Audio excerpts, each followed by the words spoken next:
I'm afraid if I burp, I'm going to vomit, so I'm going to pass tonight. And that's how we're going to open through this time around. This is running out the clock, and we apologize that you have decided to tune into this podcast. What a mistake we have all made. I'm not going to apologize for someone doing what they shouldn't have done. Okay. Sorry, I got distracted. And then when I tuned back in, I didn't follow what you said. It took me a minute, and I was like, "Wait, okay." I just said Beto for Texas, so that's all. That was all. It was all he said. That was it. Oh my goodness. Well, it was. We just had a pretty entertaining week. When you look at a lot of the games, but most of the entertainment did not come from the games that everyone built up to be the most entertaining games. That, of course, being the matchup to decide the SEC East, the matchup between the two powerhouses in the SEC West. Powerhouses with air quotes around it. I do believe this year podcast predicted both of those. Yeah. So those were the things that were built up by everyone, and both of those games were uninteresting to say the least, but there were some entertaining games outside of that, and we'll talk a little bit about all of that tonight. Some of the entertainment, some of the games that didn't really live up to any of the billing. But first and foremost, as per tradition, we're going to open it up by talking about the Noles. Ladies and gentlemen, Florida State lost to ranked North Carolina State 47-28. Florida State still sits at 4-5 on the year. Their upcoming schedule includes Notre Dame, ranked Boston College, and ranked Florida. So, in one word, tell me whether or not you think Florida State has any chance of being bowl eligible this offseason. Chandler? Nope. Keith? Maybe. And a quick shout out to our friend Ro Hunter, who can't join us tonight on account of he got robbed. His car got broken into, and he's having to deal with that. And that is the most miserable thing to have to deal with that I can think about. It's interesting, though, that we would talk about the Noles and a robbery in the same segment. Shout out to the Florida State criminals. There's potential. It's possible that the Noles stole Roe. Oh, yeah. Somebody broke into Roe's SUV and stole his crab legs out of his backseat. Ooh, Sweet Jameis Winston dig. Topical, timely, funny. Yep. Bonus points to Keith for that one. Bonus points. You get a gold star for tonight. Yes. I don't think I've ever given that out on this podcast, but I'm doing it now. That makes you want to watch the Taiwanese news network retelling of that story. If you notice that for whatever reason, Monday Night Football loves doing that style animation for like graphics, it's the weirdest thing. But like the Monday Night Football broadcast team loves making terrible, low quality animations to like, let's look at the statistics of this guy's career. I don't know. If you haven't seen it, it's not worth talking about. So I'm sorry to even bring it up. The worst. The worst. As always, we also have. All right, that's it for tonight. That's it. Shout out to. You're joined by John Ralphio in studio. John Ralphio, yeah. Ben Schwartz. All right, as always, we also want to give credit to players that maybe aren't getting enough credit, or not even players, just someone in the sports world that deserves a little bit more credit and has not been receiving that. Chandler, do you want to start us off with that tonight? Yeah, I'm going to start. I'm going to actually be a little serious about it tonight. Okay. I'm going to give it to an actual player and not make a joke. Okay. For as maligned as the Ole Miss defense has been all season, I think Mohamed Sanogo, the starting middle linebacker for Ole Miss, deserves a major shout out. He's probably the one bright spot on that defense that has improved, I think, game to game. He's a true sophomore, I believe, and had 16 tackles in the last game, had, I think, 11 or 12 against South Carolina. And so as an Ole Miss football fan who is just throttled in the throes of despair, to find one thing about the defense that can even be the faintest glimmer of hope of a shining star. Big shout out to Mohamed Sanogo there. Because as bad as the Ole Miss defense played against South Carolina, he played very, very well and is looking like, could potentially be a piece for the team big time in the next couple of years. So trying to find the positives. Yeah, that's nice. And I will respond by making fun of you. I am glad that Ole Miss was in action this week because I was worried about last week with them having a bye and you not having any Ole Miss player to give that credit to for the week. So for your sake, I'm happy that you found somebody. But no, you're absolutely right. I actually was looking into his individual statistics on the season this past week because he has a cool name. So I was like, how's he been doing this year? And so it is cool to see, and his nickname is Momo. So Momo Sanogo. Momo Sanogo. It's about that. It's good. I like that a lot. Keith, who you got on your mind? I was originally going to give it to DeAndre Swift. He had a really good game. And in fact, one carry in particular stood out. I think it was still a bit of a close game, and he busted like a 20-yard touchdown run, and he lived up to his name on the run and was knifing through the defense and just made a couple of guys look silly. But I'm gonna put on my homer pants here. I'm gonna give it to Kyle Trask. He came in halfway through the third quarter with the struggling Franks and basically like a game out of hand that Florida wasn't going to win, and played really, really, really well. Came in, went 10 of 18 for 130 yards and a touchdown. So good for him. Now I'm trying to find someone on the Mississippi State team that I can fit in here because I feel out of place if I don't. Yeah, we're going all. This is the blatant homerism episode. I love it. Now I'm going to give a shout out actually to the one thing that is enjoyable and the one time that I tuned in the one time I think I've tuned into game day in years actually. I was driving, I was on the road, I was listening to the simulcast on the radio and got to hear the Tom Rinaldi story on Kelly Orgeron, her battle through multiple surgeries, the difficulties that have gone through all of that, the Ed and Kelly Orgeron and their family standing with each other through everything. And so credit to Tom Rinaldi for just continuing to be a good journalist. Mm-hmm. Credit to ESPN for actually using Tom Rinaldi correctly instead of putting him as a sideline reporter, mm-hmm. which is maybe the dumbest thing I've ever seen them do. That would be like, I don't know. It'd be like asking a Pulitzer Prize winning, author to, guest post on your personal blog. That's like the equivalent of putting Tom Rinaldi on the sidelines. It's just bad. And of course, big props to the Orgeron family because it is cool to see the stuff outside of coaching. We obviously love to make jokes about Ed Orgeron because he's just the type of guy that you absolutely can make a lot of jokes about.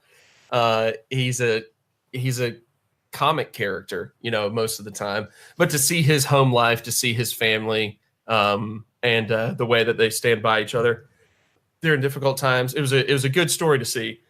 What would end up being not a very good day for Ed Orgeron and LSU.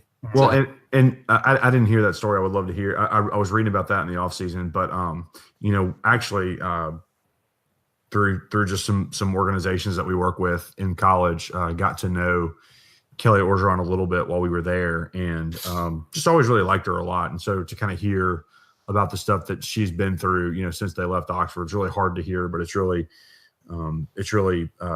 good to hear that she's done well and they've gotten through it. And again, I mean, she's just a really generous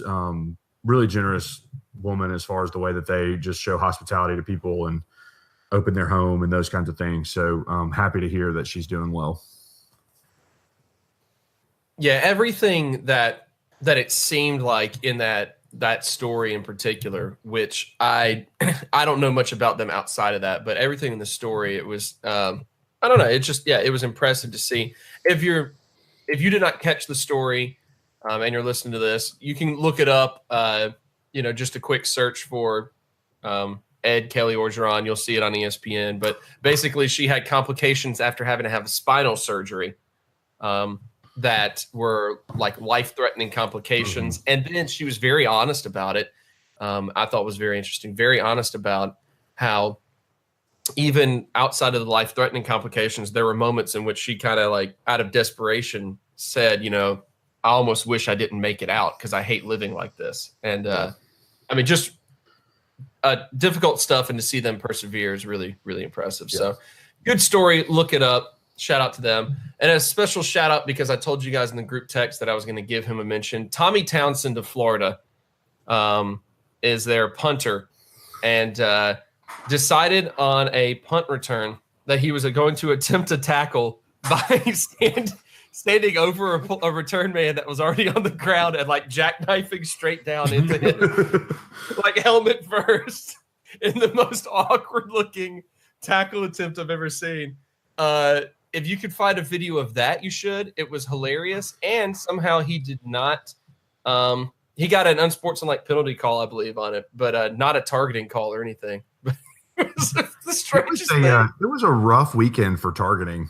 And it really was. Wasn't it? Oh, man. It really was. All right. Let's run through the scores of the past week real quick before we get into the meat of the discussion. Auburn ended up defeating Texas A&M 28-24 towards the end of the game. South Carolina as well late in the game in a shootout against Ole Miss, wins 48-44. Georgia 34, Kentucky 17 in a game that was not close for most of the game. Missouri 38, Florida 17. A very surprising performance. Missouri definitely took advantage of a injured Florida defense. We'll talk about more about that in a minute here. Tennessee able to surprisingly handle powerhouse Charlotte 14-3. Which I didn't see any of this game, and I'm very curious to see if Tennessee just like decided to run it up the middle every play just to try to get out of there, and or if it really was that bad of a game. Take some knees. Yeah, they started taking a knee in the second quarter. It was that bad of a game from what I saw. Awesome, I love it. Mississippi State defeats Louisiana Tech 45-3, and Alabama blanks LSU 29-0. Oops. Joe Burrow sucks. That game, as mentioned, that game did not live up to any sort of good billing. I'm just saying, if Devin White had not been suspended in the first half, it would have been 22-0. Totally different game. Totally different game. Wow. Anyway, we'll get to all of that in just a minute. Let's start with quick talk about some of the interesting games that against teams that, or between teams maybe that did not have as big a billing. And in particular, let's look at that Auburn and Texas A&M game first and foremost here. This one was it was close, I believe. Let's see, at halftime, it was 17-14 Texas A&M at halftime. A&M gets a third quarter score, and then Auburn gets 14 straight after in the fourth quarter to end up with that 28-24 victory. Very entertaining game, but at the end of the day, what it comes down to, it seems like, is these are two mediocre teams battling for a mediocre positioning in the conference. Chandler, let's look at Texas A&M real quick, because they have been up and down a lot this year. What exactly do we make of Texas A&M, their season so far, where sometimes they've looked, like they're really getting it together. Sometimes they just don't. I mean, first year under Jimbo Fisher, et cetera, et cetera. What are your thoughts about Texas A&M and their kind of up and down season so far? I think it's probably to be expected. Fisher's a new coach. It's a new offensive system that doesn't really fit the talent that he has, so he's kind of making it work. And he's made it. I mean, he's made things work with Kellen Mond much better than I thought he would for sure. It's worked a lot better than I think just about anybody expected. And they're a talented team, but they're not as talented. I mean, I don't think they're as talented as the teams that they've lost to. And yeah, I mean, I think that's what it comes down to, and it's going to take. We knew it was going to take Jimbo Fisher a little while. Maybe a year or two to kind of get his players and his system and A&M's recruiting lights out with Jimbo Fisher, because players just love the way that he does things, and they just really feel drawn to him, and they just feel all this undying loyalty to Texas A&M. They just play for amateurism and the love of the game, and that's what it's all about. That's definitely not why people are going to jail for, illicit college recruiting. But whatever. And so it's going to take him some time, and I think that's what we're seeing. They kind of rode the high of a new coach for a little while, and things going well, and now they're facing some adversity. And also, it's November, and they're Aggies, so that just is what happens. It's tradition, and it's going to take if that tradition is going to change. It's going to take Fisher a little while to kind of right that ship a little bit. I mean, Texas A&M is a program that loves weird traditions, and maybe the strongest they have is the November collapse. Yeah, exactly. Yeah, they had such an interesting and difficult schedule, considering they had the number 1 and number 2 teams on the country lined up in their conference, or not in their non-conference, and then at their start of their conference schedule. Yeah. Of course, they had that, only 2-point loss to Clemson. And then Alabama, you go up against Alabama, it's Alabama. But they were able to still get 23 points out of that, which is they probably played Alabama as well as anybody's played them all year. Yeah, exactly. Then it's 3 straight victories over Arkansas. They're the team that beats Kentucky. When Kentucky was starting to look like, they're such a stout team and all that. They're the team that ends up beating Kentucky. They end up winning in South Carolina. Then it's 2 straight losses, especially 2 straight SEC West losses. And you got to wonder if, they outperformed where they really were supposed to be, even by getting 3 straight wins. I don't know. It's a tricky team, but at the end of the day, you're absolutely right. It is still a team in transition. And as noted with them, as noted with Mississippi State, teams in transition are going to be up and down quite a bit. On the flip side of that, of course, are the Auburn Tigers, who, had high expectations coming into the year after the way last season had gone up until the very end. And they were hoping to not become not have another 8-win season like they seem to do after their good years. Keith, what are your thoughts about Auburn right now, considering they have, quite literally looking at their record, been up and down quite often. It's like 2 wins in a row, 2 losses in a row, 2 wins in a row, and then they have to go up against Georgia next in a big rivalry. But Auburn is a team that wanted to do more and have not right now. Do you think that they earned this victory, or do you think this is one of those things that they're desperation clawing at that victory just to get some more respectability to the season? Yeah, they definitely should not have won the game. They had a very, very, very impressive, for all the wrong reasons, 19 total rushing yards. Did not realize that. Yeah, A&M ran almost 30 more plays than Auburn. A&M controlled this game and somehow found a way to lose it. And Jared Stidham was just kind of average, 239 yards and 2 touchdowns. I didn't get a chance to actually watch the game. I was traveling with my mom to Vicksburg to see my sister and her family. Get up those casinos. Yeah, lost all my money. But like I checked the game, and I want to say it was Texas A&M like 24-10 or 24 to like 14 or something like that. Like with like half the fourth quarter left, and I was like, okay, it's over. And then I checked it when I got to Vicksburg, and it was Auburn had won. I had to like I had like a triple or like a quadruple take to check the score again. Yep. So no, you're right. I mean, it was 24-14 with about 5 minutes left in the game. Yeah, and if you're Texas A&M, this is one of those games that you just kind of flush the tape and you just move on from it because you did pretty much what you were supposed to do for the whole game. You just kind of collapsed there pretty epically in 5 minutes. So you learn what you can from it and you move on. I wouldn't dwell too much on it. Auburn was just living right on Saturday. I still think Auburn is a very, very, very average team. As we've discussed every week, and this game didn't do anything to disprove that. So, right, yeah, I think you're absolutely right.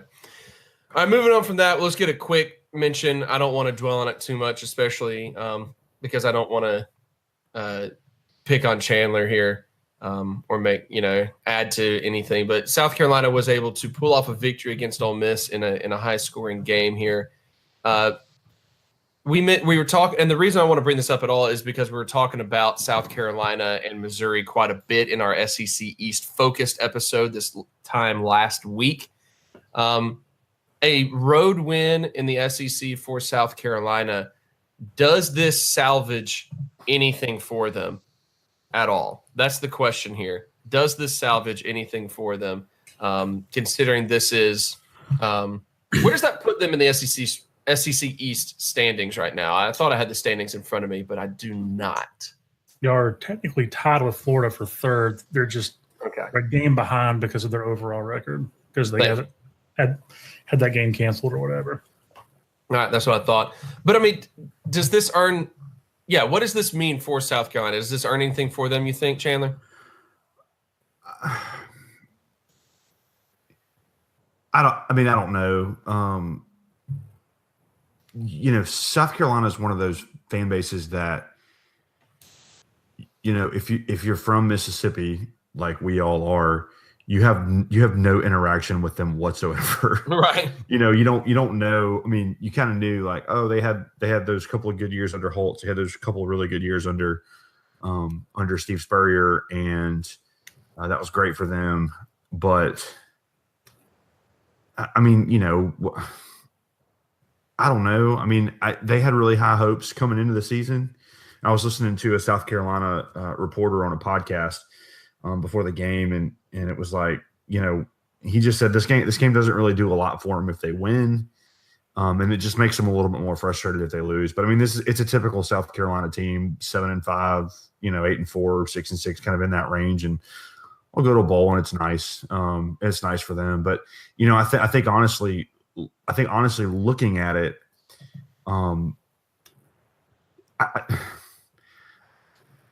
if to me, and some of this is coming from, I would say we've already mentioned blatant homerism, but there was a moment. There was a moment in the game. It was in the fourth quarter. I think Ole Miss was up 10. South Carolina scored a touchdown, and then Ole Miss gets the ball back, and Jordan Ta'amu was nicked up, so he had to come out of the game. And so they put in Matt Corral, who I think Matt Corral is going to be a very good quarterback. And obviously watching the game, he's going to have an excellent receiver to throw to in Elijah Moore for the next several years to come. I think Elijah Moore had 150 receiving yards or something, just kind of came out of nowhere. So excited for him. But Matt Corral comes in.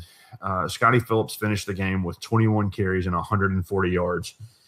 And they throw 3 straight passes with their backup quarterback up 3 in the fourth quarter. And so it's hard to look at that and say, South Carolina went out and won that game, because it's like you've got all this other stuff working, and then you just throw it deep 3 times and they get the ball back and score a touchdown. So, if you're South Carolina, you're really happy you won. Obviously, you're always thankful for a road win in the SEC, but it's kind of hard to look and to say, oh, well, we definitely proved that we were the better team because there were so many just inexplicable things that the Ole Miss coaching staff did that, still kind of drive you crazy. So I don't know. I don't know anything about South Carolina. So, Keith, they have a pretty rough into the schedule. They do have, of course, their next opponent is your Gators. They go to the Swamp. Then they have that powerhouse team in Chattanooga that they have to play against, which you think would probably be their win for bowl eligibility. You'd think. But then they have to go to Clemson. Clemson really hitting on all cylinders right now after dropping 77 points this past weekend. And then they finish up with Akron, which if they for some reason didn't get that Chattanooga win, you would think that would be their bowl eligible win. But I mean, they're looking at most likely, as Chandler mentioned, a 7-win season. Big disappointment for them, considering where they were trying to come from last year. I mean, I don't know if it's really a huge disappointment. I think really their only big disappointing point of the year was their showing against Georgia, but Georgia's also really good. But I think that game kind of brought a lot of their fans back down to earth a little bit, and they kind of realized, hey, we're not actually there yet. We're getting closer, but we're not there yet. And of course, you still have the contention of Will Muschamp as your head coach. So you sort of take the good with the bad with that. This game is really. I think the frustration about the Georgia game is not so much that they lost, but it's how they lost. Yeah. That they just never, you looked at it and you thought, oh, that's a game we can be competitive in. It's at home. It's a 2:30 national game. Yep. Experience, all that kind of stuff, and then you just get boat raced. Yeah, and you just lay an egg, and show the SEC and show your fans that you're very clearly not ready to kind of take that next step. This game with Ole Miss was really interesting to me because it kind of reminded me a little bit of like an old timey like hockey fight in which no one really tries to get out of the way of the other's punches. They just grab each other and just waylay each other for 5 minutes straight, just trading blows, and that's kind of what it was. But yeah, it's sort of a defense optional game. Both quarterbacks showed out. It was, it's like Chandler said, it's a tough thing for Ole Miss to kind of be ahead and then make some questionable calls, and that cost them the game. So good for South Carolina to get a road SEC win. That's never really that easy. Especially having to travel that distance. Yeah. Well, in the telling stat from the game was the first 3 quarters, Ole Miss averaged over 200 yards, which is pretty good. Yep. In the fourth quarter, Ole Miss gained a total of 18 yards. Yep. Which is pretty bad. That's not what you're looking for to close out a game where you're at.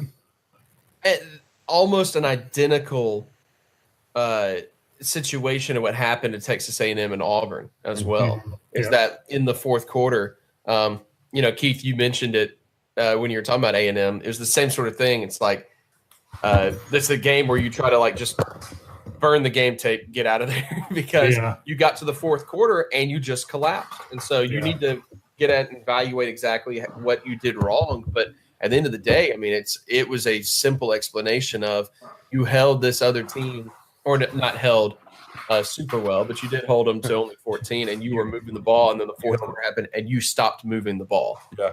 In Ole Miss's case, you held them to 44. Right. Yeah. But that Brian Edwards catch though. Huh? Oh, that was insane. That was, I mean, I think cornerback played it as best as you possibly can. Yeah, I mean, he's had him covered. He missed the tackle, but man, but but still to like reach around a guy with one hand and just kind of scoop it in. It's Yeah, and I think nuts. most people are going to miss that tackle when they assume that they played the play correctly. There's no way Right. that and the guy possibly got didn't catch the ball, and suddenly he's got it, and you have to react to it. Yeah, you're like, what? Man, I was where that ball was. How did you get it? Yep. Yeah, we I was standing in the kitchen of my brother's house, and all of a sudden I just heard my brother go, "What?" And I had to sprint into the other room to see what it was that happened. Wild stuff. Can I read a great tweet I just saw? It doesn't have anything to do with what we're talking about. It says Joe Horn said he went online right after he saw Michael Thomas owe to his cell phone touchdown celebration and bought one of Thomas's number 13 Saints jerseys. I love it. Yes. Yeah, Michael Thomas of the Saints caught a 73-yard touchdown pass and then ran over and replicated Joe Horn's old touchdown celebration that he did one time where he hit a cell phone in the padding of the goalpost. Mike Thomas ran over and like pulled out like a flip phone and held it up to his helmet just like Joe Horn did. Very funny. Old Joe Horn. I miss Joe Horn. Yeah, Yeah. Rest in peace, Joe Horn. Bought a Mike Thomas jersey from Beyond the Grave. The crazy, most surprising, I think, victory here in the weekend was Missouri upending Florida the way they did. And I say that in particular, the way that they did it was very surprising. It was, let's see, looking at the box score, at one point it was 21-3 in the second quarter. And even then it was 35-10 in the third before Kyle Trask was able to get a touchdown for the Gators to put it a little bit closer. Missouri jumped out, and it seems like I don't know. It seems like took advantage of probably an injury-plagued Florida defense. Is that a fair assessment, Keith? What seemed to happen here in particular in this game? Yeah. I mean, this is the first team that really lives and dies by the pass game and has a very, very good quarterback. And that was super obvious on Saturday. The biggest thing was that Florida could not get pressure on Drew Lock quick enough to disrupt those quick passes. And Drew Lock's got a crazy quick release. He reads defenses very fast, and so you've got about 3 seconds to get to him, and it's out. And they couldn't do that on a consistent basis anyway. And so they kind of exposed Florida's beat up secondary. I think that even when they started the year, they only had 8 healthy secondary players. Yeah, total. That's not good. No, they had more former players in the NFL than they did on their roster in the secondary in the first game. So that's not great. Wow. Yeah, and then they've lost 2 more since then. They've gotten, I think, one guy back, C.J. Henderson, who got hurt a couple of games in, who missed a few. He came back, but it really seems like, we all kind of said it, that Florida was playing a little bit above their heads for most of the year, and I think it's finally kind of catching up with them. Franks has played very well for most of the year, and then he's had 2 just abysmal games. Yeah. And has been benched in both of them. So, and what's really telling is that, Dan Mullen has said a lot of the right things about Franks. His name is Don Merlins. Please get his name correct. Darren Merlins. Listen to our friend Chandlar Roglongs. Yeah, Rolians. Rolianus, yes.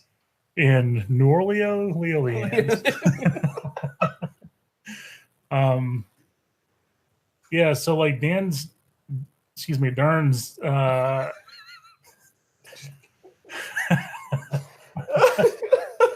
has said a lot of the right things about Frank's, and that he's going to kind of keep coaching him up and keep working with him. But when asked about the future of that position going forward, he was very non-committal,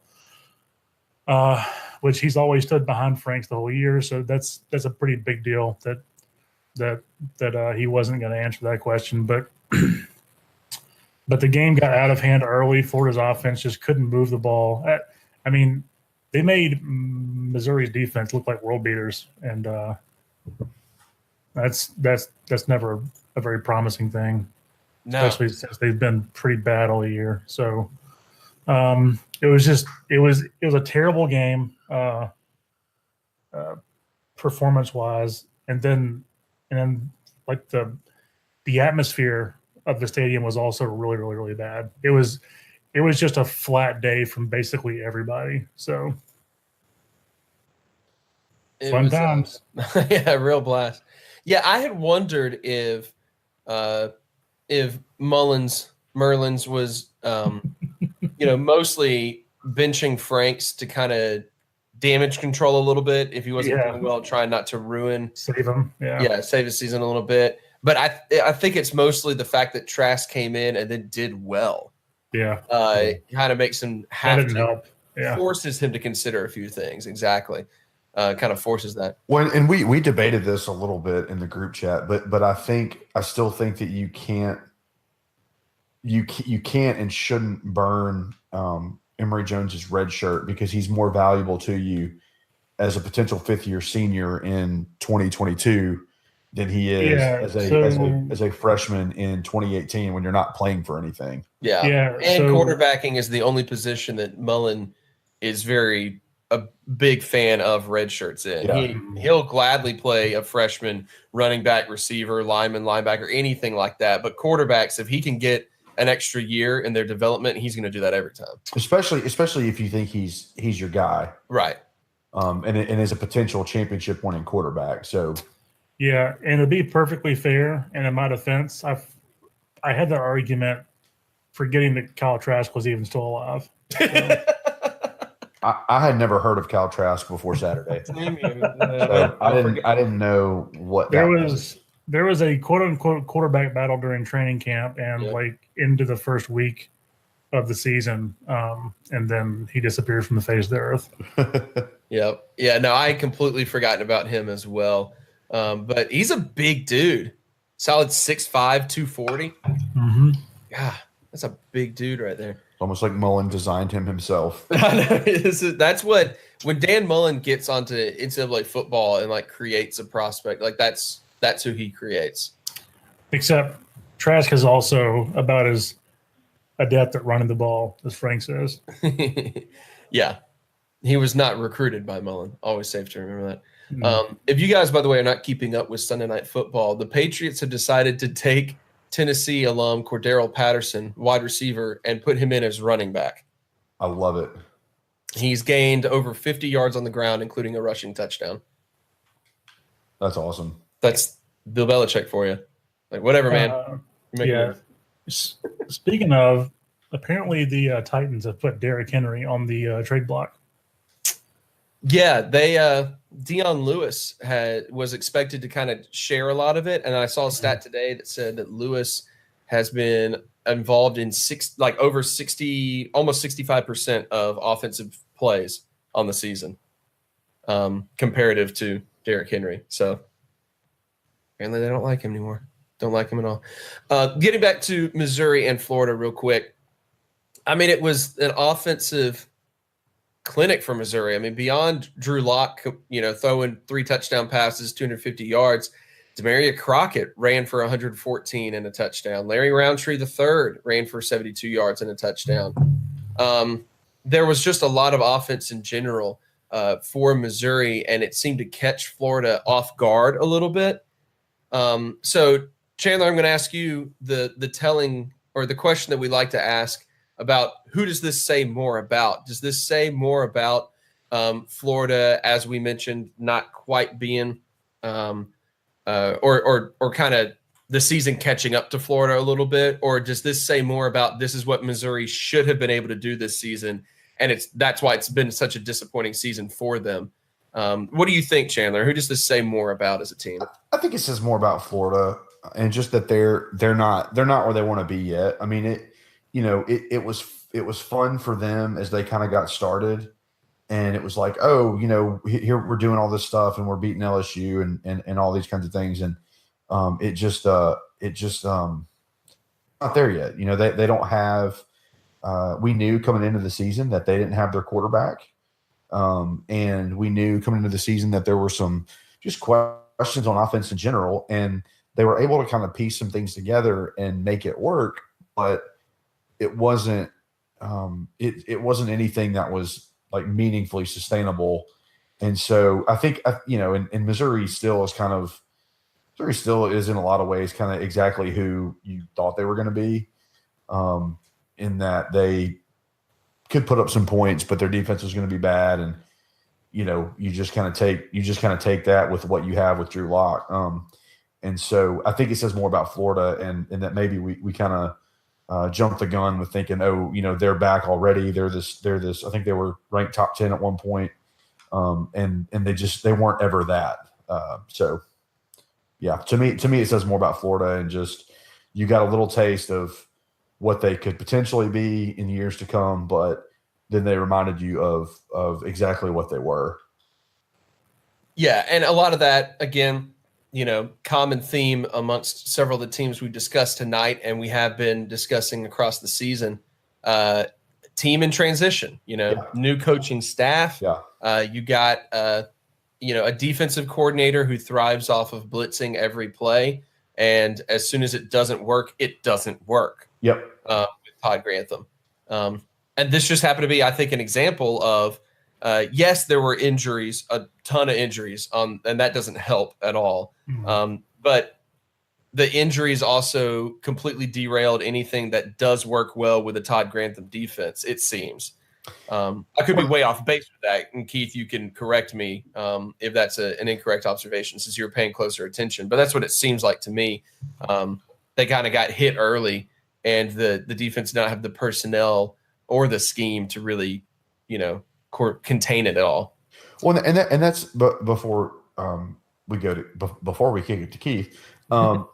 That's one of the things that you always have to remember with football, is that there are, like, you have to factor in injuries that, like, they're going to happen. You're going to lose guys, and that's why you look at a team like maybe LSU or Alabama, and that being the advantage that they have over a lot of other teams is that they have the depth to lose a couple of guys in the secondary.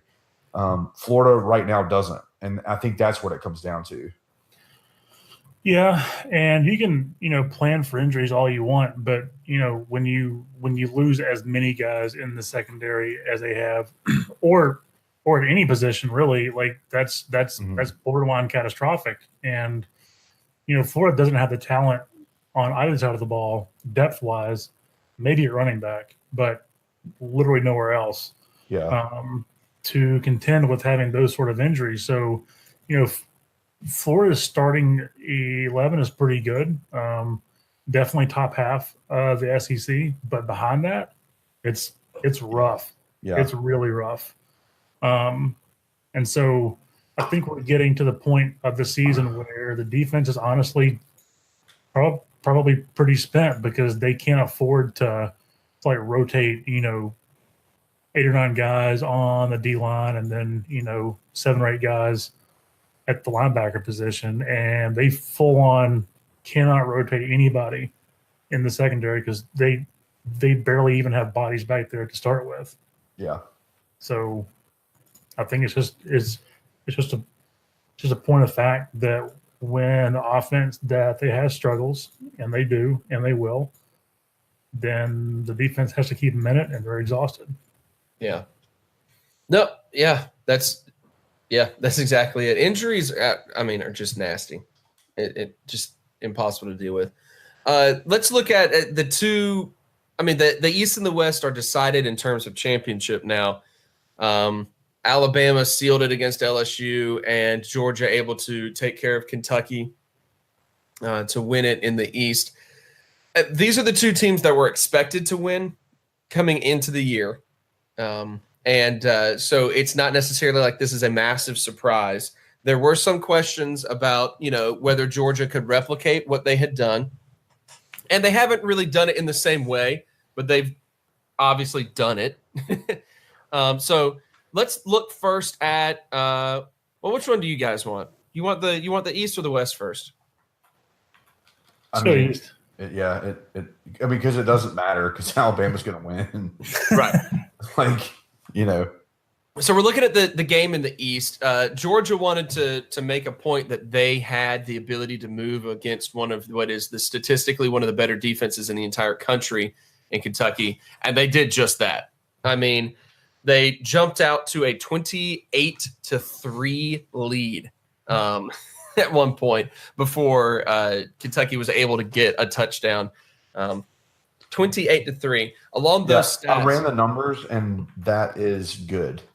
Yeah. In case you're wondering what the statistics and the numbers say. I was going to ask you if you could talk to maybe your NFL guys about, the NFL guys were pretty impressed. Really, really good work from the ROTC analytics department. Absolutely. Thank you, Chandler, and the ROTC analytics department. That consists of Chandler, the future 5-star, and the NFL guys. But what I think is incredibly interesting about this particular game is that, Georgia just ran all over the place. Oh man, it was not good. It was not good. I mean, Kentucky has had this stout defense all season long, and one of their strengths has been, especially the linebacker position, their ability to get pressure on the quarterback and their ability to stop the run from developing. That was like Kentucky's bread and butter. And then if that didn't work, they happen to have a whole bunch of 6'3" cornerbacks, that not necessarily the best cornerbacks in the world, but they're 6'3", so it makes up for a lot, And DeAndre Swift had 156 yards and 2 touchdowns. Holyfield, 115 yards and a touchdown. They even ran one run with a wide receiver sweep that went for 34 yards. So he has one 34-yard carry on the day. I mean, Georgia just running all over the place compared to Jake Fromm's 113 yards through the air. Classic.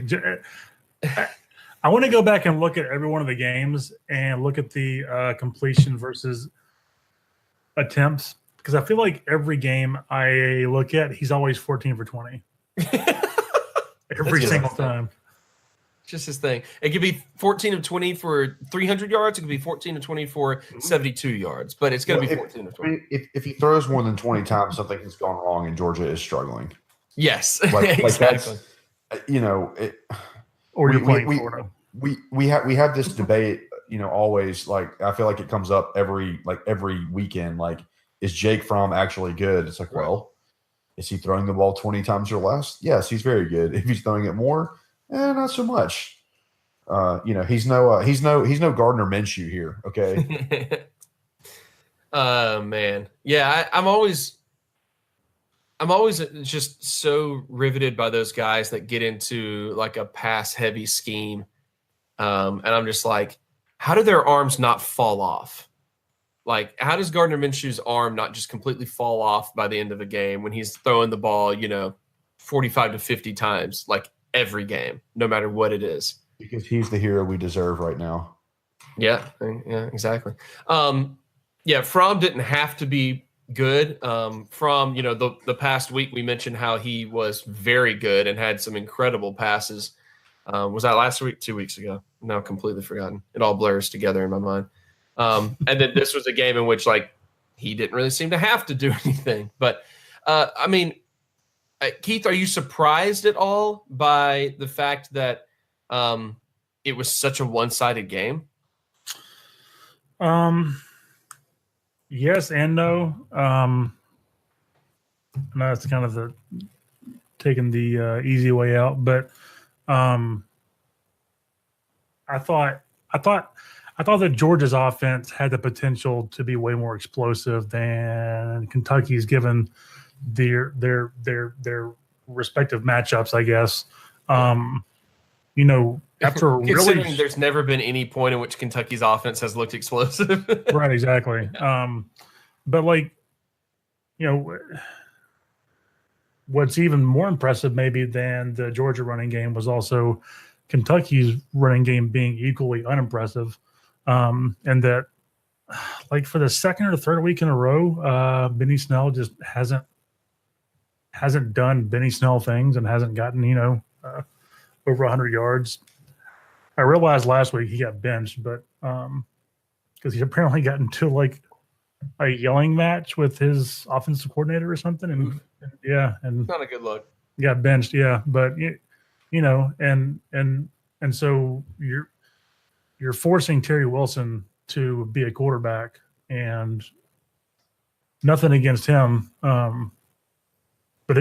he's not a very good quarterback. Like, yeah, it's he's a not good running quarterback, but he's not especially impressive throwing the ball. My favorite tweet during the game was from Josh Sneed, who acts and produces those AL.com SEC shorts, and he said it looks to me like Terry Wilson is one threat short of being a true dual threat quarterback. That's about as best as you could describe it. He did go 23 of 29 for 226 yards and a touchdown. Yeah, But apparently not awful. Turns out, but when your run game drums up 84 total yards, yep. Not great, Bob. No, it is not. And I think that's what is. It's starting to be very telling is that you see, the fact that their offense had been run Benny Snell 25 to 30 times until the other team's defense just collapses from exhaustion. And the moment that that's not going to work, it rears its ugly head. And it's not like that's a huge surprise to anyone, I feel like. I feel like most people have known that about Kentucky the entire time, but they've done enough on offense and their defense has been especially good, and it's been able to win them a lot of games. But the moment that it's not the case, they're able to, or the other team is able to force the issue a lot more, then that's where they completely fall apart. And you saw it, honestly, a lot against Missouri. It's just, they were able to put some magic together at the very end of things to steal that victory away from the Missouri Tigers. And I do mean steal in many different ways. So yeah, it's you know what you get with Kentucky. Like every week, you know what you're going to get. And this was just the time that you knew what you're going to get, and it was not going to be a victory for them. I'm still surprised by Georgia's rushing stats, but not necessarily surprised by the outcome here. That's a lot. At all. Chandler, I'm going to give you a moment real quick to go ahead and sum up how right all of us were about both of these games, Georgia and Kentucky, and especially Alabama and LSU. Go ahead and just talk about how much smarter we are than all of the media that was trying to build up these matchups to be something more than they were. Well, I don't think the media was stupid for trying to build it up. I mean, I think they understood that their publications they're stupid though. Well, yeah, but I mean, like, game day is not going to get clicks. They're not going to get watchers. They're not going to get publicate.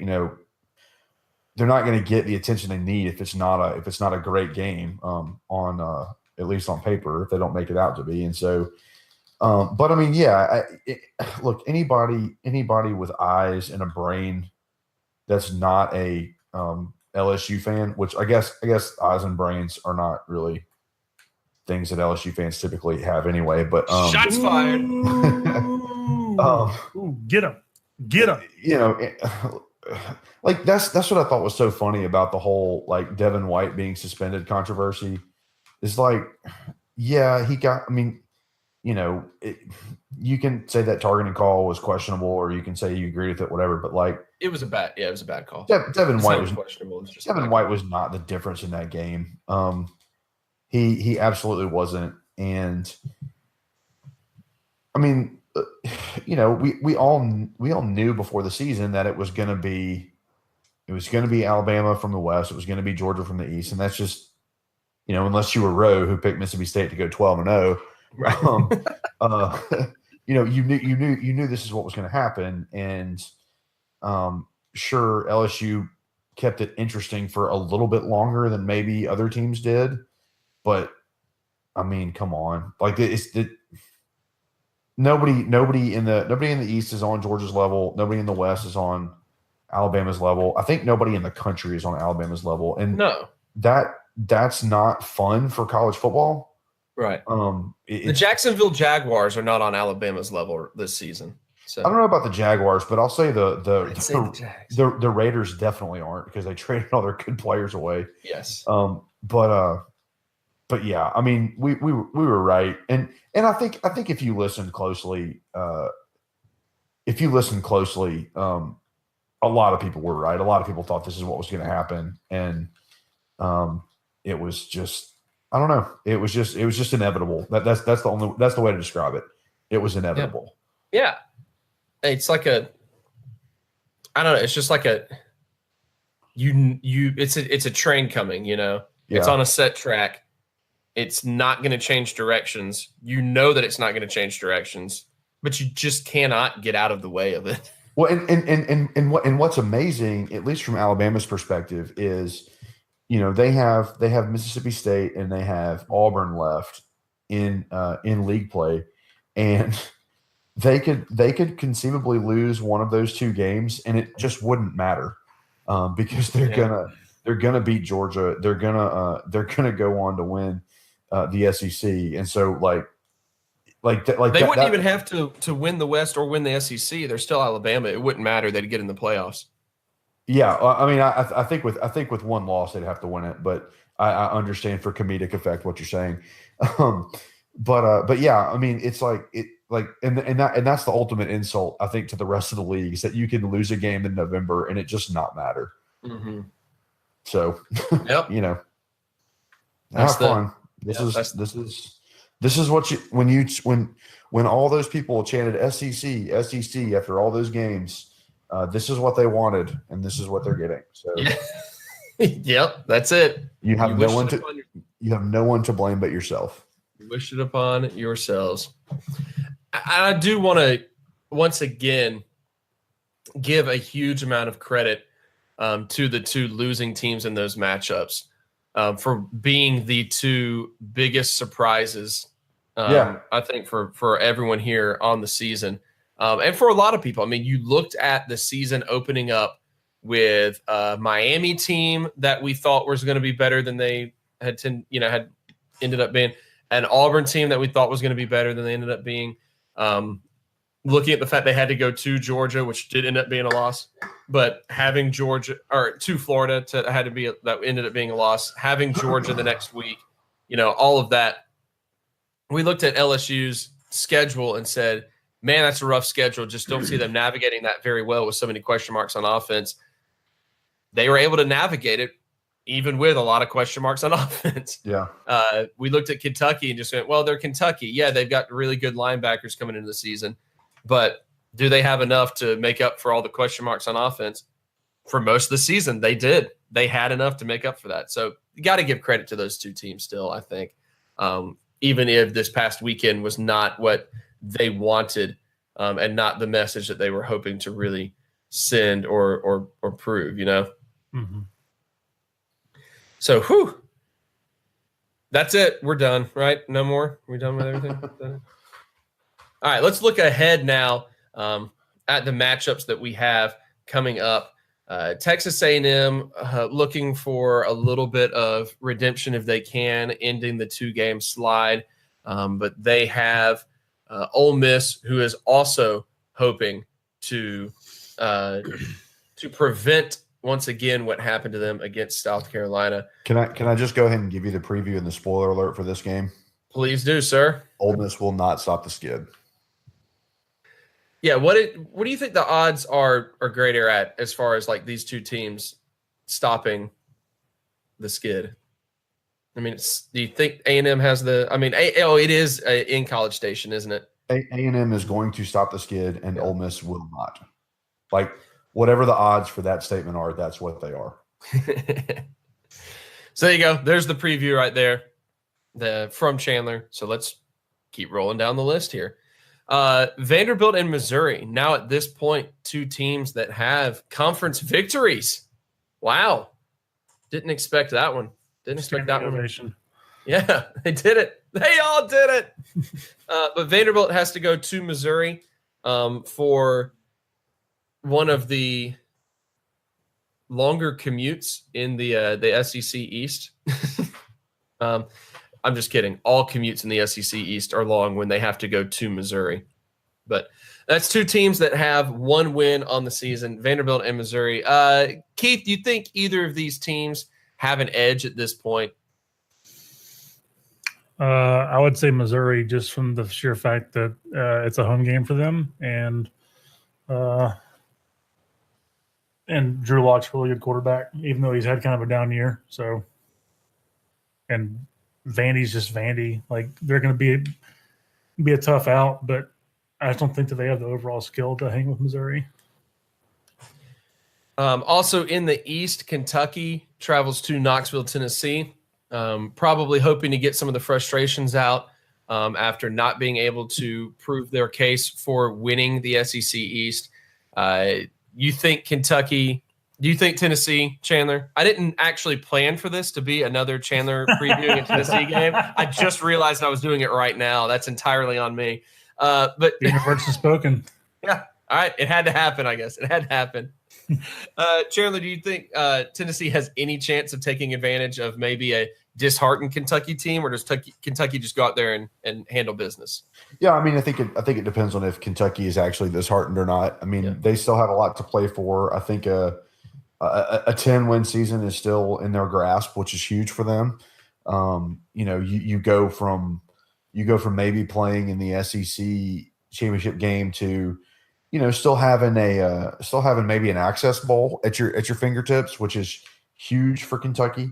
So, it kind of depends. If Kentucky's got a hangover, then I think Tennessee can beat them. But without really knowing anything about, I think Kentucky is the more talented team, and I think they're better. And I think that with as much trouble as Tennessee has had scoring on people this year, they may have a hard time scoring on Kentucky because Kentucky's defense is still good. But this one's going to be really interesting to me because Tennessee is still kind of playing for pride and playing for their new coach and all those kinds of things. And they're trying to get bold. Yeah, and they're trying to play to be bowl eligible. So, it's got the potential to be really interesting. I think Kentucky probably gets it done because I think that Mark Stoops has done a great job all year, and so I think he'll have their team locked in and ready to go. But yeah, I think it's really, really interesting. And just to kind of as a study in how teams respond to, hey, you had a chance to do something that, even though maybe beating Georgia and winning the East was never a realistic thought for them, it was something that they played for, something that they had a chance to do. And so how do you respond to losing out on that is going to be really interesting. But we'll see. I think it's going to be a very interesting game. It has the makings to be, for sure. It also has the makings to maybe be the ugliest game that we see all year. Potentially, yeah. Yeah, could just very well be.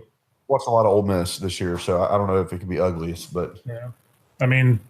Snell's gonna have to rush for more than 70 yards, but he might also have to get the ball 38 times in order to get over 100 yards in this year. Yep. Which was their winning formula at the beginning of the season, anyway. Yeah.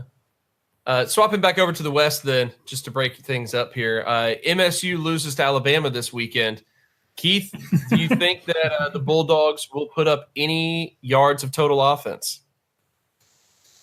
I think they'll put up some yards, not a ton, because Bama's probably going to have the ball for 45 minutes. Bama's gonna just consistently have 5.5-yard runs, like every single time. That's all they're gonna do. Well, the interesting thing about Alabama this year is, depending on who you've been listening to, their defense has kind of been, I don't want to say maligned, because it's not. I mean, it's not like people have said they've been bad, but people have talked about them being like, this being not a particularly good Alabama, like a good Alabama defense, but not a great Alabama defense. And they didn't really have to do this, but they just went out and just absolutely shut down LSU. And so I think it kind of shows, hey, if you're a one-dimensional offense like LSU's, they're going to destroy you. And it in a lot of ways, Mississippi State seems like a one-dimensional offense. So, we'll see. I mean, Alabama's defense is still really good. It's just that they're not borderline professional this year, like they have been. Yeah, they don't have all the standout names that everyone expects to be first-round picks in the same sort of way. Right. But when they're scoring 45 a game, it doesn't really matter. Right. And now you've got Tua, who throws for 400 yards in the first half, and then I believe just won his has a week off season Heisman. Yeah, and so like Bama jumps out to these ridiculous leads, and then they just kind of coast the rest of the way. So like they haven't had to be as good on the defensive side of the ball as they have been in the past. So I think that plays some into it. But Bama's still Bama, but they're Bama-ing in a different Bama way. Right. Yeah, exactly. And the thing is also, like, you could tell this LSU, even if they were as overrated team, which I think that they are still, they're still the best team Alabama had faced all season. Mm-hmm. Like, Alabama has not really had the most difficult schedule in the world, up until that point. So they knew that. They knew this was the most difficult team that they had. So they wanted to, prove a point by just saying, you're not going to score any points on us. And we're going to get that shutout, which doesn't matter how bad your offense is. That almost never happens in the modern, college football offensive era that we live in right now, that the team doesn't get even a field goal, especially with a kicker like Cole Tracy, who has been very good. Just an interesting statement made by Alabama right there by saying, okay, we're going to go into your home and we're going to blank you. And there's nothing you can do about it because that's just who we are. Turn this game into the most miserable production on the face of the earth. Yeah. It's like they've been a lion who's just been playing with its food all season and then just got bored. It's like, all right, we're just going to. And then just mercy killed it. Exactly. I am going to be very curious to see what the final or what the Mississippi State defense is going to be able to do against Alabama as well, because that they have both been very. That's the very good sides of the ball for either team. I'd be very curious to see if the defense is able to hold them under hold them under 30 points. Mm-hmm. Well, I think the standard has been set that, like, okay, if you can maybe hold them to fewer points than LSU did, then you can call that a moral victory. Yeah, I think you're right. I think you're absolutely right. Also in the half and half that we have here. Oh no, I overlooked one. Never mind. We'll go back up to the East here. South Carolina at Florida.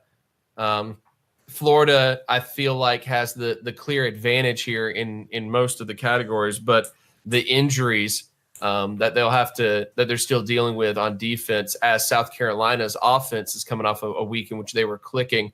Do you think South Carolina has a chance to pull this one off, Chandler, or does this look like a pretty firm Gator game in your eyes? I mean, they have a chance because anybody with two hands has got a chance. That's really insensitive. People that are missing a hand. Well, that's just anyway. Shaquem Griffin was an amazing football player. Now we're going to have to issue an apology from the official ROTC Twitter. Also, I would just like to say, since you said Shaquem Griffin was an amazing football player. I would like to extend a very heartfelt RIP to Shaquem Griffin. Yeah. I say was because he plays for the Seahawks now, and so he's dead to me. Yeah, fair enough. So RIP Shaquem. Anyway, they've got a chance, but I mean, Florida's defense is a lot better than Ole Miss's, and Florida's. I mean, South Carolina's offense didn't really do anything that outstanding. They just took advantage of a terrible, terrible defense, and so I think they're going to struggle. They're going to struggle a lot on offense, and I think that too. There are people around Florida that are just looking right now and be like, look, whatever you do, you cannot lose to Will Muschamp. Like you just like if you do that, then you're done forever. So yeah, you will have lost the Kentucky streak in one season and then lost to Will Muschamp in the same season. Yeah, you don't want that. No, you don't want that. All right, the final game in the West, LSU at Arkansas, the battle for the Golden Boot. How angry is the LSU defense going to be and taking out their frustrations against Arkansas this week, Keith? I don't know. A lot of conviction in that take. Thank you, Keith. Yeah, I don't know if there's going to be a whole lot of anger coming out of that game. I mean, you want to not be shut out at home, but also if there's a team that you can kind of say, oh, okay, yeah, like that maybe makes sense. It's Alabama,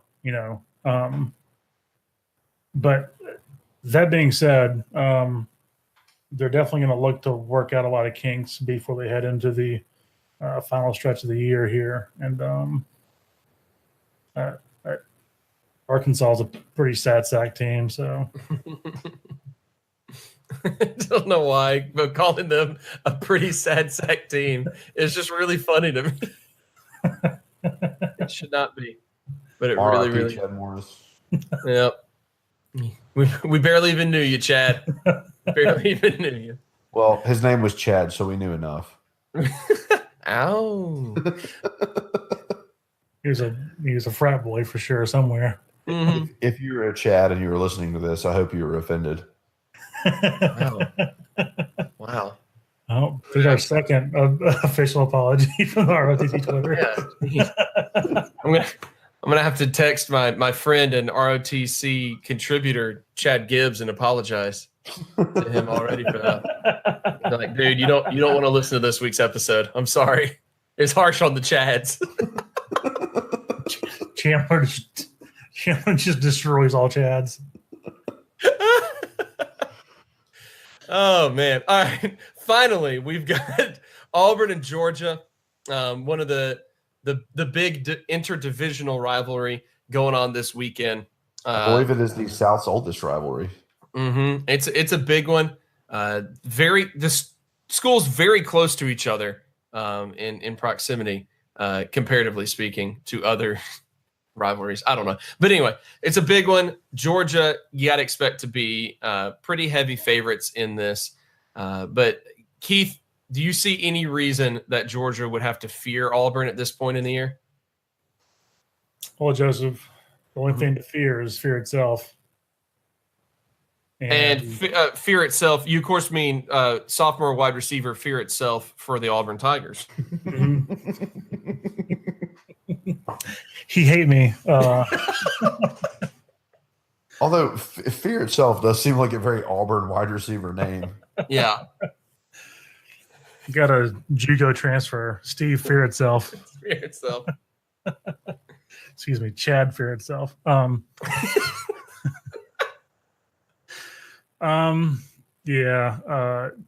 There's nothing here to worry about if you're Georgia. Jared Stidham's not great, and he's gonna have to throw the ball a whole bunch because Auburn's running game is just a continuous train wreck. It's not great. Nope. So, whew. Is that it? I think that's all the games to preview. Nice. Looks like we get to make some predictions, boys. Ba-da-ba-ba-da-ba. I didn't think it was comical, but I guess it is. All right. It's always comical. All right. My bad. Let's start off with Keith. You've got them lined up here in no particular order. So I'm just going to go down the list. Well, yeah, it's from the best game to the worst game. That's not true either. All right. In Keith's eyes, all right, this is the Keith thinks this is the blindly thinks this is going to be the best game of the week. Ole Miss at Texas A&M. Keith, what's the spread? It might actually be. Texas A&M is a 12-point favorite. Yeah, it could actually be very entertaining. It might not be. Who knows? Chandler, what's your pick? Welcome to the SEC, where any game could be awesome or just the worst thing you've ever seen in your life. It doesn't matter. Who even cares? Why do we do this? Let's just make these predictions. Welcome to the new Alabama podcast. Texas A&M is going to win by several touchdowns. So Keith has written down in our official spreadsheet TAMU by quote several. Keith, how about you? What you thinking? Yeah, I'm going Jordan Ta'amu here. And by Jordan Ta'amu, I mean Texas A&M. Yeah. Ta'amu being this is the Ta'amu Derby right here. the Ta'amu Derby? Yep. A derby is a sports term used when it's normally two teams that are in the same city playing against each other, but sometimes it is used when they're in close region or when there's some sort of emotional tie. But mostly it's just a good punchline for when two teams have something dumb in common or nothing in common, and we try to make it in common. So hate that I had to explain that. But anyway, there we go. I'm also going to go. The funniest use of the word was the Colorado State Florida game. Yeah, exactly. Wait, saying Derby, or I thought the word was Derby. It's Derby, but because it's a dumb British term, it's for some reason pronounced Derby because apparently the British don't understand the difference between an E and an A. Yeah. They don't understand the language that they so-called invented. I'm so glad we won that war. Seriously. So anyway, all right. I'm also going to go Texas A&M here. I think it'll be kind of close, but I'm going to go Texas A&M. Just a quick recap, by the way, of off of last week. Very even. Chandler got 6 predictions right, but the rest of us all got 7 predictions right. I thought 6 was going to be good. Yeah. I mean, it's not terrible compared to the fact that the rest of us only got 1 right, but that means that Keith's still far and away in the lead with 84 correct predictions on the year. Roe in second place with 77. I'm in third place with 76. Chandler with 75. So 3 of us are in a very heated battle. Keith is the Alabama of the podcast. So thanks a lot, Keith. Yes, I am very big and boring. And left-handed like Tua. Our hero, Lord and Savior, Tua Tagovailoa. All right. Vandy at Missouri. What's the spread? Missouri is a 14-point favorite at home. Chandler, what you think? Oh man. I mean, like I feel bad even having to pick this because like same. Like I understand the rules of football. Like if there ever was a time that I wish that like we could do what soccer does. Where's this going? Anytime you have to in the middle of something in a podcast say, I understand the rules of football. It's not a good sign. I'm just saying, I wish we could do what soccer does and just declare things ties when it's over. Because I would definitely call for a tie in this game. Yeah. Because I don't know, neither team is any good. But they're playing each other and one of them will win. So Where did you say the game was? Is it in Nashville or in Missouri? It is in Columbia, Missouri. Okay, give me then Missouri. I don't know. All right, Keith. Gonna go Mizzou. I don't see how Vandy hangs on long enough to win this game.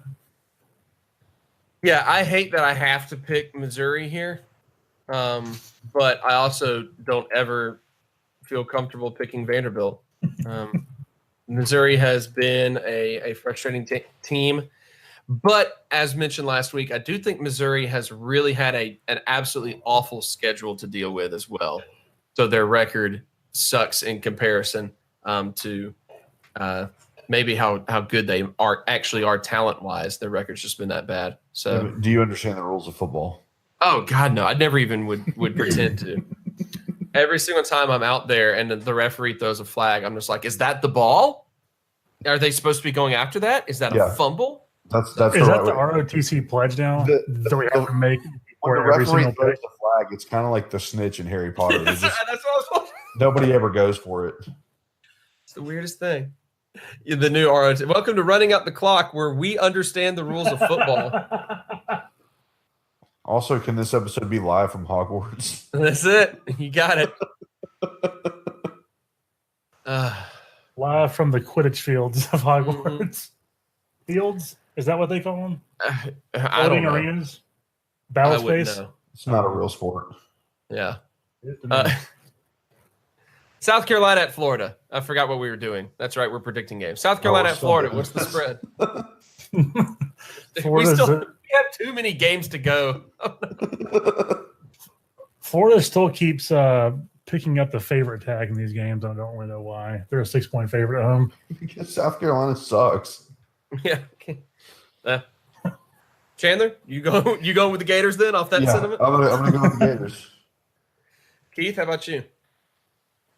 For those who are about to fight, I understand the rules of football. We salute you. Right? Yeah, this is suddenly a very must-win game for Florida. If you're a Gator, you can't start the year 6-1 and feel good about yourself, and then lose to South Carolina in the same year. I'm gonna go Florida, but not happy about it. Yeah, I'm moderately torn on this, but not so torn that I actually feel like I would ever seriously consider picking South Carolina.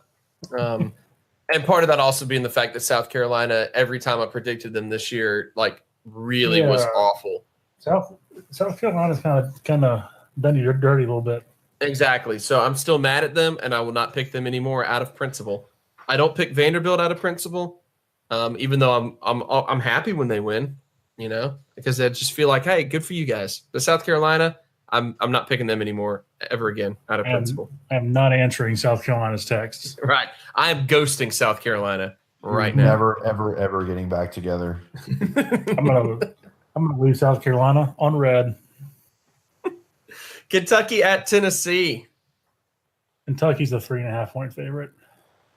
Wow, 3.5 points. Yes, this is weird. But a 3.5-point victory for Kentucky is the equivalent to a 38-point victory for any other team. And I'm just saying, if anybody ever figures out how to win a game with half a point, they should win the national championship. I think that's where you kick a field goal over the upright. So the refs don't really know what it. Whatever. We'll give them half a point. Chandler, what's your pick? I'm not real confident about it because, Tennessee does seem like they're playing with some spirit and some heart.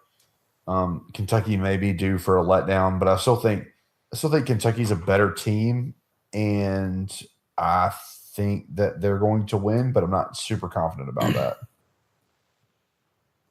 Keith? I thought I understood the rules of football. Tennessee struggled against Charlotte. And Kentucky plays maybe an uglier game than Charlotte. but better, if that makes sense. No, nothing about any of this makes sense. No, Um, you didn't even make a good Charlotte joke. What are you even doing? sorry. I will now plainly just recite lyrics to a good Charlotte song. Yeah, if you'll just sing the anthem so we can all stand up and put our hands over our hearts. Well, I'm not going to sing it. I'm going to say it. I'm waiting. Maybe later. All right, good talk. Yeah, this is good. Who are you picking, Keith? I'm going to go Kentucky. All right. This is one I don't know. I just don't know. I don't know what to make of the 14-3 against Charlotte, the Charlotte 49ers. I don't know what to make of that. I don't know what to really make of Tennessee whatsoever, in any sort of way this season. But this is going to have to be another one of my on principle picks. And it has been a long running principle, even more so than me not picking Vanderbilt. Even more so than this very recent, I'm mad at South Carolina, so I'm not picking them for the rest of the year thing. I do not pick Kentucky in the second half of the season. And I think that there's a solid chance that they're just, I don't know, they're too vulnerable. It's too easy to figure out how to beat them at this point, even if their defense does very well. And so I'm going to say Tennessee barely wins this. And I hate that I even had to – I don't like that, but I'm saying 3.5. Yeah. Tennessee gets that half point back on them. So Tennessee wins by a half point. The final score will be 14.5 Tennessee, 14 Kentucky. There you go. Mississippi State at Alabama. What's the spread? Bama's a 25-point favorite. Are you kidding me? Nope. 25? Mm-hmm. Yep. Wow. Yep. That is disrespectful. This will be interesting because Mississippi State up till now has only given up 9 touchdowns on the season, which I think is the top This is weird statistic there. So I am curious to see just how many points Alabama does end up getting, because they should be able to get plenty of points probably, but double that. It's a very weird. Double the 25, they're going to score 50. Is that what Chandler, what's your pick? Alabama. Yeah. Keith? Bammer. Yeah, got to go Bama in this one. I do think you hit on something interesting in that State's defense might be the best Alabama's played this year. And so what happens in that matchup, but that's the difference in a 40-point Alabama win and a 20-point Alabama win. So right. Yeah. Alabama just is not going to lose this year. I mean, we said it, we had an entire big question early in the year of just okay, is this going to be the year where Alabama, who has not gone undefeated in many years, is this going to be the year that they just can't actually go completely undefeated and they look untouchable? They just do. Doesn't matter who's lining up against them. And that's the thing about it, is that it's not just undefeated. It is completely in a class of their own. Yeah, exactly. Mississippi State was able to give them as much as they wanted to last season, but there's not a whole lot about last season's Mississippi State team other than the defense that looks like this season's Mississippi State team. That's not going to repeat itself. All right, Auburn and Georgia. It's next in the list, even though it is probably the biggest matchup of the weekend. So what's the spread here, Keith? Georgia is a 14-point favorite. Aish. Chandler, your pick. Georgia, but 14 points in that game. I don't know, but I think Georgia's going to win. But yeah, 14 is a lot. It's a big spread. Yes, it is. Keith, you think Georgia pulls it out as well? I think Georgia wins in the South's second oldest rivalry. Oh. All right, so LSU's a 14-point favorite against Arkansas. Chandler, your pick. LSU is going to win by what? I can't see Arkansas really scoring on. I can't see Arkansas really scoring on LSU's defense. So, pretty much whatever happens, I think LSU is going to win by kind of a lot. All right, Keith. Yeah, I think LSU covers the spread because LSU is going to score 2 touchdowns and Arkansas is going to get 0 points. Oh, man. LSU's going to get a safety, and they're going to be like, all right, time to go home. Yep, we're good. Just pack it up. Oh, man. Yeah, LSU wins this one. There's just no real way around it, I guess. I still haven't recovered. My sides hurt. I still haven't recovered. My sides are in pain. Oh man. You know what? I didn't even give my prediction in Auburn, Georgia. No. Just move right on. Yep. Georgia wins that one.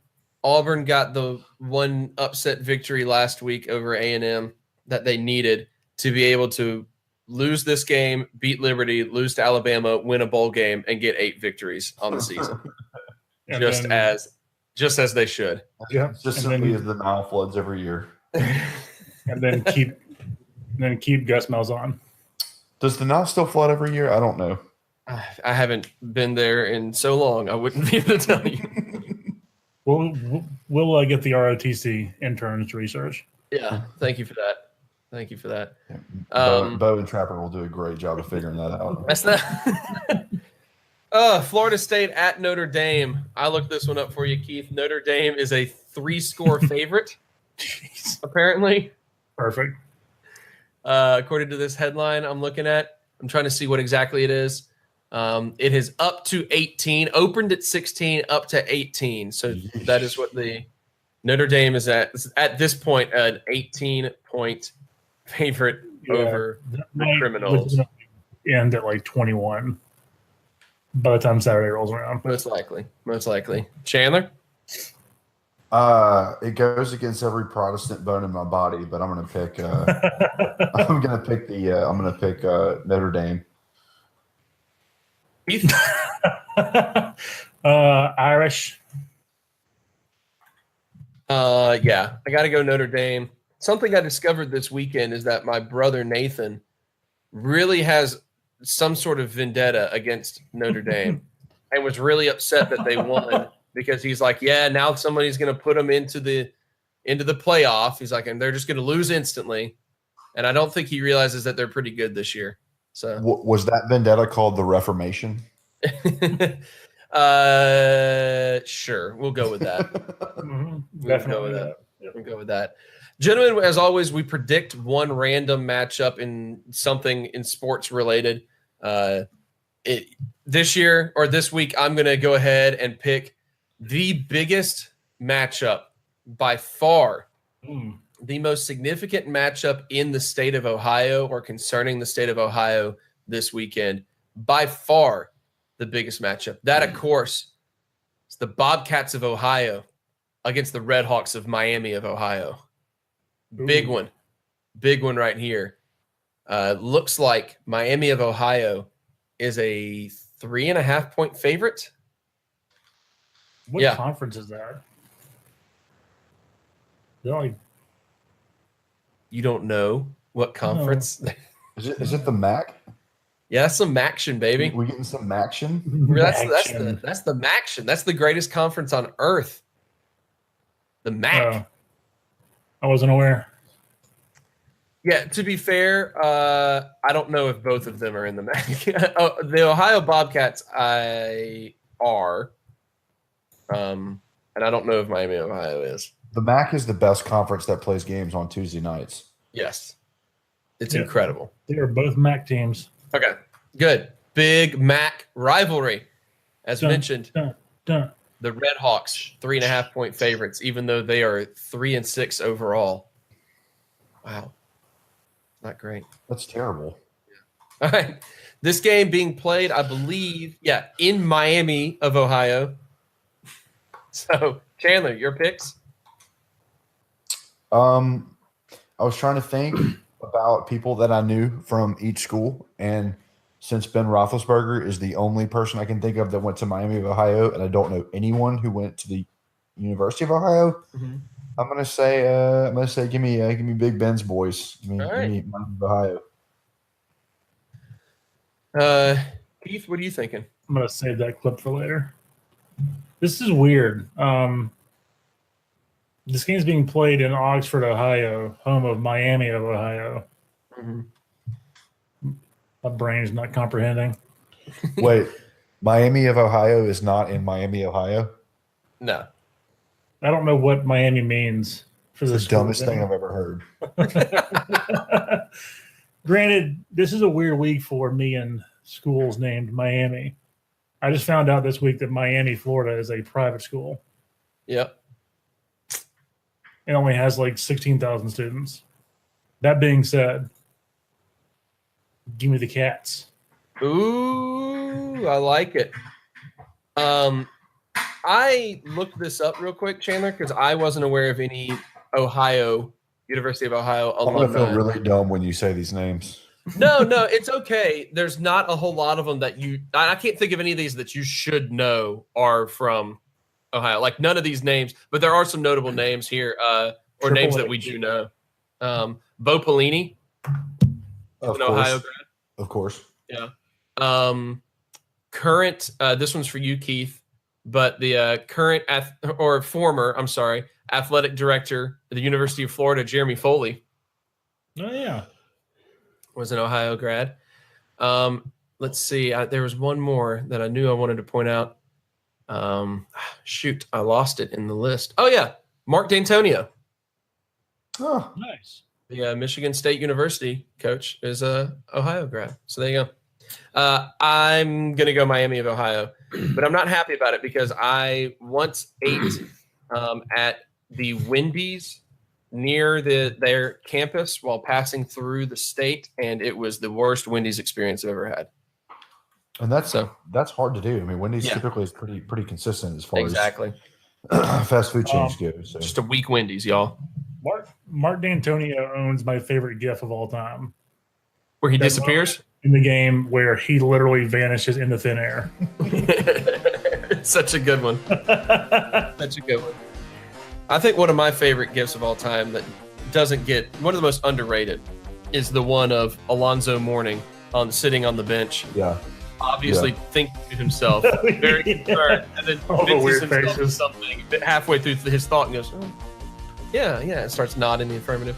Love it. All right, that's going to wrap up this episode. We are all obviously exhausted and need sleep. I'm Joseph Craven. That's Chandler. I don't know what your last name is at this point in time. Yeah, that's Keith. We call him Big Boss. We call him Big Red. But we never call him late for supper. Right? I'm a big boy. That's just an old man joke. I'm sorry. This episode sucks.